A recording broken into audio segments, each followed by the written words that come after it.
a writer, a journalist, an Australian-American political commentator, and she has one wacky accent. That's Sydney Watson.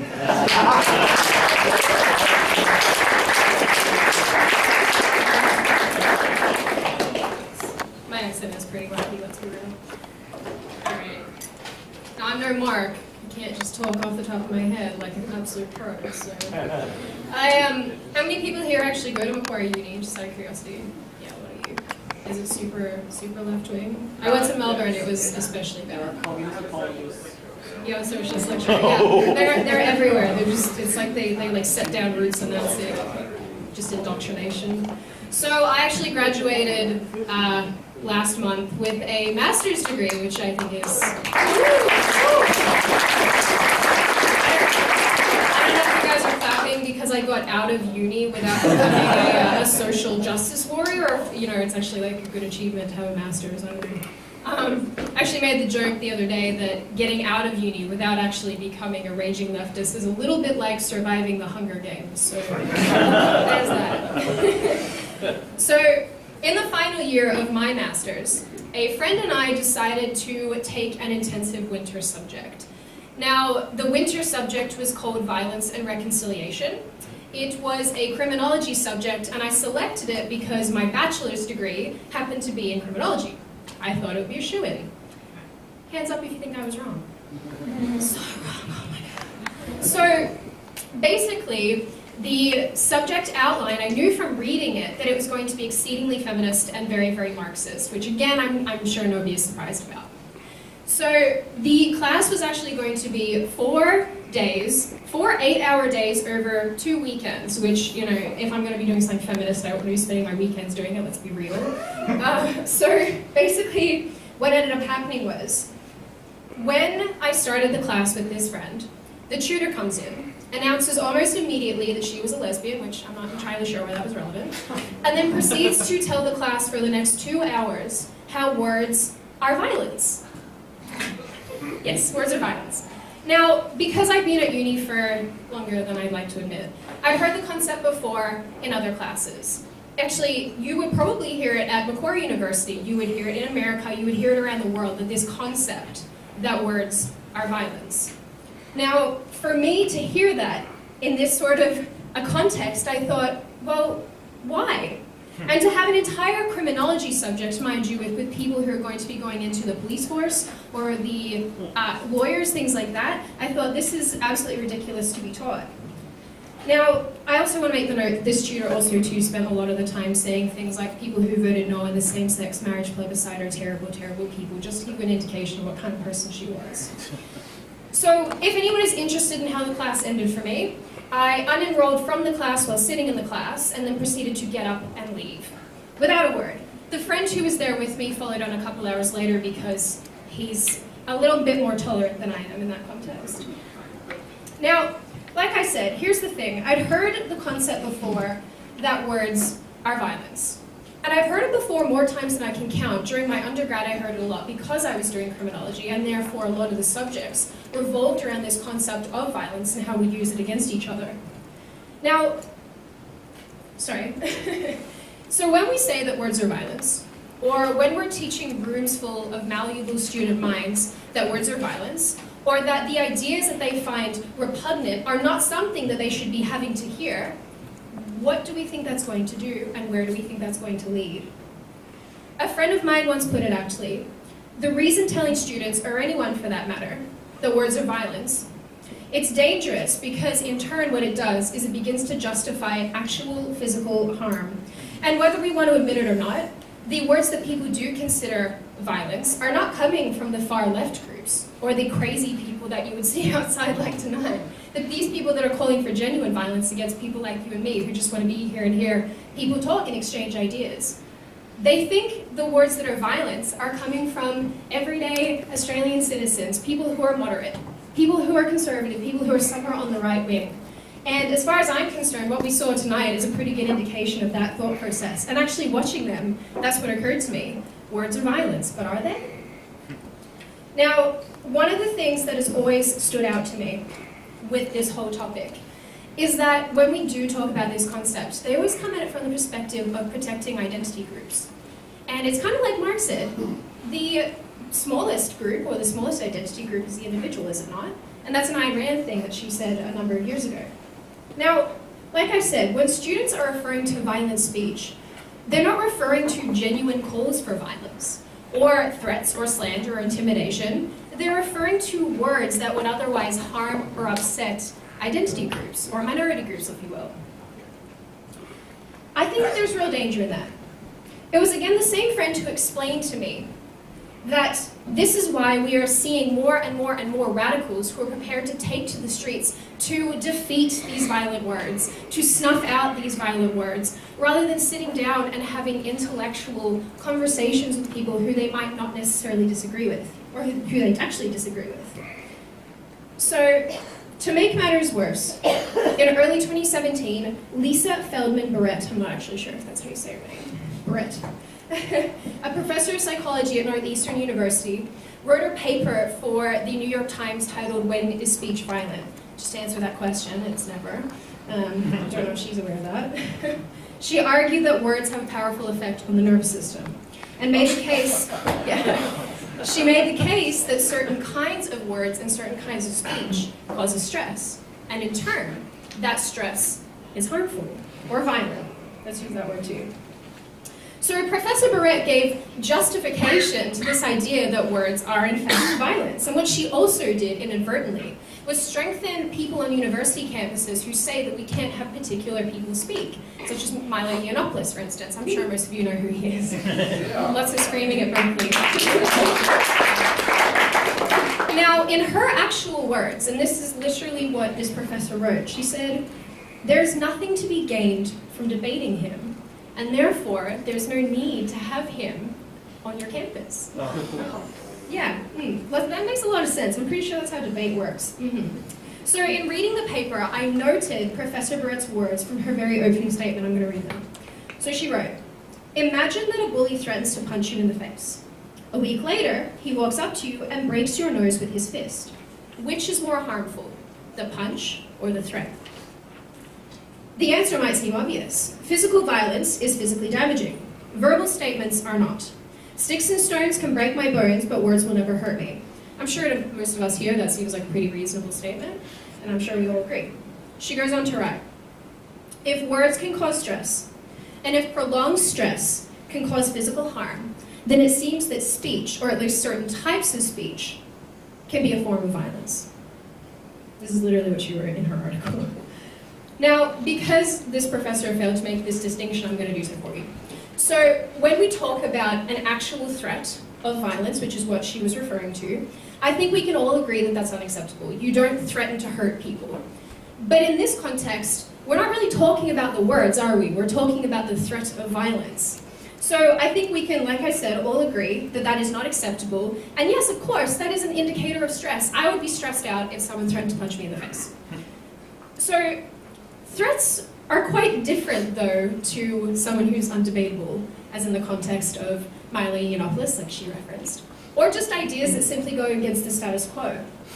And really, and I think this is probably the good question here, at what point do we determine where the line is when it comes to speech that is or isn't violent? Who decides? And really, this whole thing, this whole concept, in and of itself, is so incredibly subjective that we would really have to consider who is best to decide at what point speech is violent. I kind of find the leftists calling me Nazi, kind of violent. I don't know if they think that way, but certainly, who decides? Where's the line? Let me give you an example. And actually, before I give this example, it's occurred to me that some people might have an issue with what I'm about to say, so my apologies before we launch into this, but this is about free speech, so let's do it. So I was sitting in another university classroom at the beginning of last year, and basically what happened was there was a student sitting opposite me in a very ugly sweater with a bowl cut, who was a feminist. Now, the subject was about writing and editing for digital media. Inevitably, on every single classroom, university, campus, it seems that every conversation rolls back around to the discussion of Donald Trump and American politics. Who can relate? Anyone can relate here? Yeah, a couple of you. Now, the end result was this student, for some reason, arbitrarily just brought up the transgender ban in the United States for people joining the military, transgenders joining the military. If you're wondering how that relates to marketing, so was I. I'm just not entirely sure about that one. Now, I sat quietly through most of the class. In fact, I spent probably most of my degree sort of flying under the radar, not causing trouble, because I don't really want to go head-to-head with the socialists. But I felt particularly incensed at more Trump bashing. For me, there was just a line that we sort of had crossed, and it was unnecessary to sort of launch into more. So I said to this student, with the nice bowl cut and the ugly sweater, I said, the reason for this ban for these transgenders in the military is because it is what, at the time, was described as a mental illness or a mental disorder. And it should not be a taxpayer-funded initiative. Oh, that was a bad move. So she launches out of her seat, looks me dead in the face, her bowl cut swishing around. She looks me dead in the face and she says, if you're gonna say hateful things, you need to leave. Oh, okay, well, I mean, that seems fair. So, whether or not you agree or disagree that being transgender is in fact a mental problem, and mind you, that's not the point of what I'm trying to say here, there was something that struck me about this exchange. Now, rather than that student interrogating the viewpoint, or in fact better articulating her own, or in fact just challenging mine, her response was to call me hateful for harming what she perceived to be, I suppose, an at-risk minority group. Now, the second part of that was that she told me to leave. The entire room just told me to leave the room for what I said, and I couldn't quite work out why. For me, it was not necessarily even about maybe what I'd said, but perhaps the way that I said it. Maybe it was because she thought I was hurting an at-risk minority group that might be offended or harm themselves later. For her, I think she interpreted what I said very differently to how I meant it. I wasn't making an overall statement about the trans community, and I certainly wouldn't. It's not something that I have ever made public statements about, but maybe she was just interpreting that as an attack. Maybe she thought my speech was violent. Now, I'm sure that some of you think that it is okay that she told me to leave. I'm sure that maybe some of you think it's okay she screamed at me. But for me to hear that, it was quite telling. So let's ask the question. Was my speech violent because it was hateful? Did she tell me to leave because I caused her stress? And because maybe there was just nothing to be gained from debating me? Those are the three things that we were given in that is speech violent by that writer. Now, it wasn't until I got thinking about it later that I realized why she might have felt like this. And like I said, what I said and what she heard were likely two vastly different things. I guess that maybe she thought I was insinuating that transgenders aren't real people, or maybe that their experiences aren't valid. And mind you, that's not what I was trying to say at all. I was giving what was, at the time, a scientifically backed statement, and for her, that was not okay. Now, it's, I guess, like a minor difference in perception, who knows? Perhaps the broader issue at this point is asking actually how we got to this point. Where the words of someone on the right wing, or anyone on the right wing, can be demonized and vilified, and I get this all the time, and Mark probably gets it all the time, the demonization and vilification of things that you think and say, because they're not in line with the status quo. Or maybe it's even just that we should be asking how actually objective facts are being demonized and vilified. And I'm sure most of you have experienced that. Or maybe we should just be asking how it is viable that we are teaching young students, or just people in general, that it is okay to shout at people in classrooms if you do not agree with what they say. Or teaching them that if you hear something you do not like, that is potentially harmful to you. It was Jonathan Haidt, a social psychologist at the New York University Stern School of Business, who said it best when he said that people do not react to the world as it is. People react to the world as they interpret it. Words do not cause stress, but our inferences, perceptions, and interpretations do. Words do not cause harm, but the meaning we ascribe to those words and the people who say them determine how we feel. So you think that rather than trying to protect students from words and ideas that they will unavoidably encounter, universities would be working to ensure that students prosper in a world full of ideas and concepts over which they have absolutely no control. Haidt explains that one of the great truths taught by Buddhism is that you can never achieve happiness by making the world conform to your desires, but you can master your desires and habits of thought. And yet it seems we put no effort into teaching anyone anymore that the words and ideas of other people are not things that we can control and regulate, but we do have total control over our responses to things. If young people are conditioned to respond to words as if they are, in fact, violent, then what we are doing is telling them that they should have control over the thoughts and ideas of others. And I think that's really dangerous. As a conservative, and as in this case and in my case, saying that transgenderism is a mental disorder or a mental illness was not something that was acceptable. And even in recent times, me saying that men's rights are as important as women's rights was again something that wasn't acceptable, as you probably saw in the media, which was super fun. So when we say that the desire to see less immigration, lower taxation, and even in the American case, less gun control, why is that something that's met with name-calling and vitriol and aggression, and actually now, and seems to be happening more and more, actual legitimate violence? Why is that? You see, it's not even necessarily that conservative speech is actually hate speech. For a lot of these people, conservative speech is just out-and-out violence. And the problem with that is that this way of thinking leads to actual violence. That's why you see these crazy leftists being more and more likely to throw a punch or use pepper spray, even if they've just heard an opinion that they did not like. And the reason for that is because they're defending themselves against violence. And they're defending other people, minority groups, ethnic groups against violence. So where does it end? And how much more polarizing can we get in this political climate? It was again Jonathan Haidt, and I think I have a crush on him, who said, free speech, when properly understood, is not violence. It is the antithesis of violence. The right to offend, to express, and shock is a fundamental right of people. And besides the actual incitement of violence and defamation, many people believe that free speech is in fact the cornerstone to a free society. And yet so much of what we see and hear and access is so one-sided. From Australia to America to the United Kingdom, and even from the media to classrooms to kids in high school, being conservative or expressing conservative ideas doesn't exactly seem to be the way to go. I'm sure there are moderates here who feel like their ideas are very, not exactly accepted either. So you would think that university campuses would be the one place that would encourage free speech and exchange above all else, or at the very least they would encourage disagreement and discussion above all else. That's not the case, in my experience. Because, disagreement and discussion is probably what most of us would think to be a fundamental part of being a human.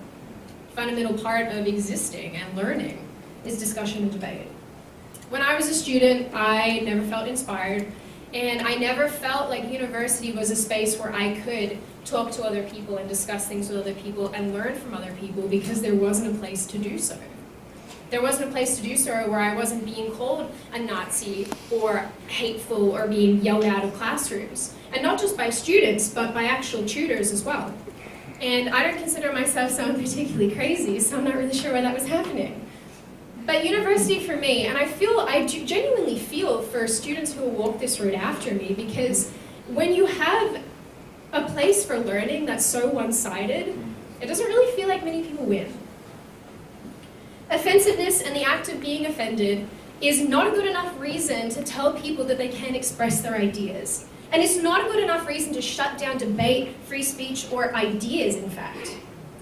And if we were to run our society on a feeling as arbitrary as being offended, where do we think that would lead us? The reality is that free speech is one of the most important tools in conveying our ideas, but also orchestrating change. Without a society that is receptive to ideas that go against the status quo, we lose our unique ability to think critically. And not just to think critically, but to better refine our ideas through discussion and debate. So let's ask the question, are words violent?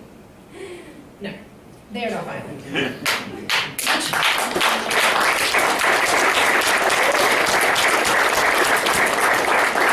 truth is that no matter how how ugly or upsetting or misguided speech can be, that doesn't make it violent.